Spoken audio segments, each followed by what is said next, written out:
Welcome to the Real News Network. I'm Jessica Devereaux in Baltimore.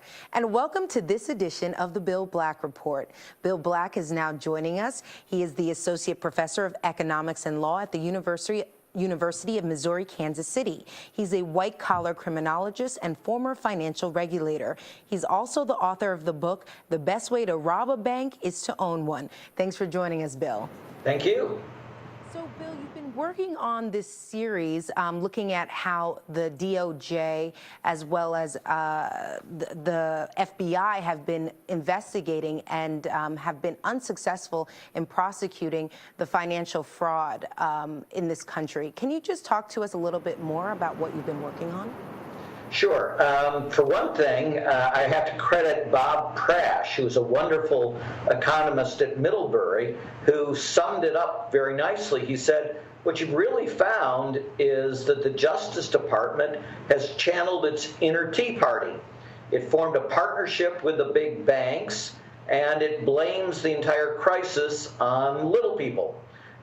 Who supposedly, the hairdressers that were able to cleverly defraud the most financially sophisticated financial institutions in the world and such, which is, of course, an inherently preposterous story. So what I looked at was the 2010, which is the most recent report, by the way, which tells you part of the problem, of the FBI about mortgage fraud. And you access that through a page that begins by describing all this stuff as shenanigans, which is an interesting word where the primary connotations are, sort of a mischievous, playful thing that kids do, as opposed to elite frauds that caused the worst financial crisis in 75 years. And then you go into the heart of this 2010, which again, this is very late into the crisis. This is years into it. They should have figured things out, but instead it's remarkable. So the first thing you learn is they don't even mention the banking regulatory agencies as a source of criminal referrals.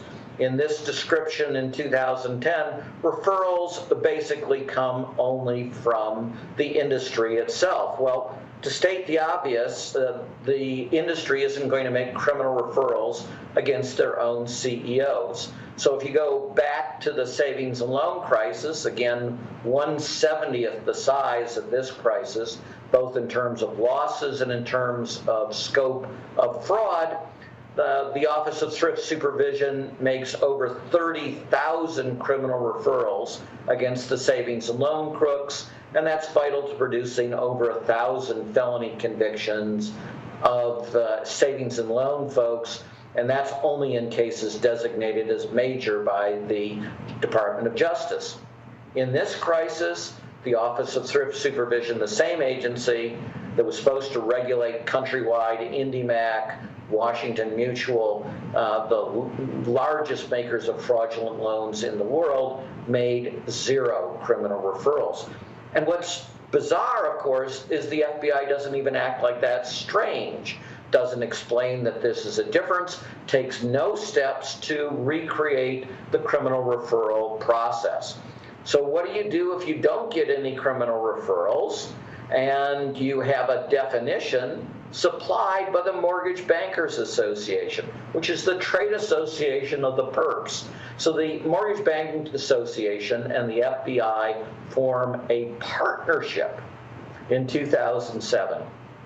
And the partnership is formed from the FBI perspective because they're not getting any criminal referrals from the agencies. They're not getting any expertise from the banking regulators who are supposed to understand the industry and provide the experts. So the FBI instead goes to the most inappropriate group it could to get expertise, and that's the industry, the Mortgage Bankers Association. As I say, the trade association of the perps. And the Mortgage Bankers Association provide them with a supposed definition of mortgage fraud. But it's a bizarre definition of mortgage fraud that doesn't fit any of the facts that the FBI knew, and it doesn't fit reality. But the definition says that the bank is always the victim of the fraud.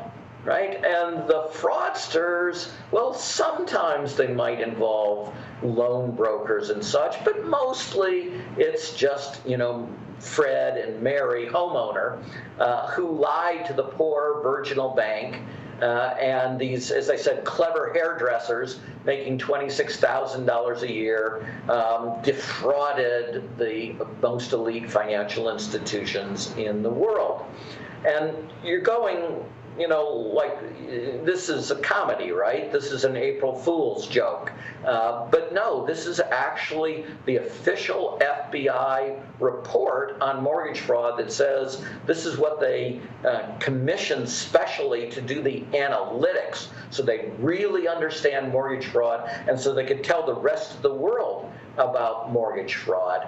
And it's a story that has no basis in reality and is utterly preposterous. Indeed, if you think about it, mortgage fraud, of course, was always a potential risk, but we've had underwriting standards at banks for 100 years which have kept mortgage fraud to a trivial level, where losses are far less than 0.5%, and fraud is rare.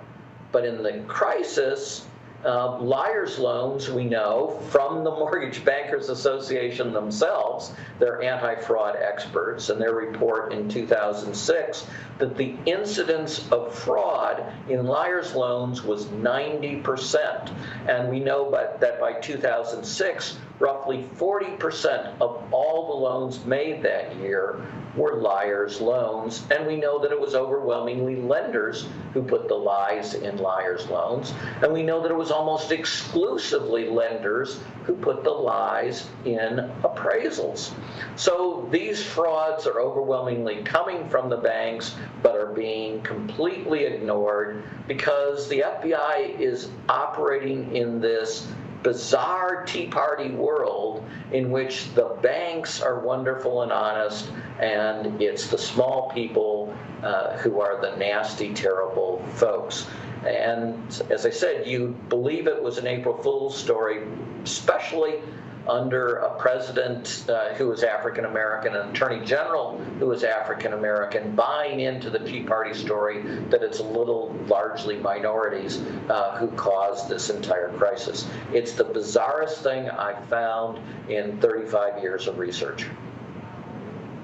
Series, Bill. Thanks so much for joining us. Thank you. And thank you for joining us on the Real News Network.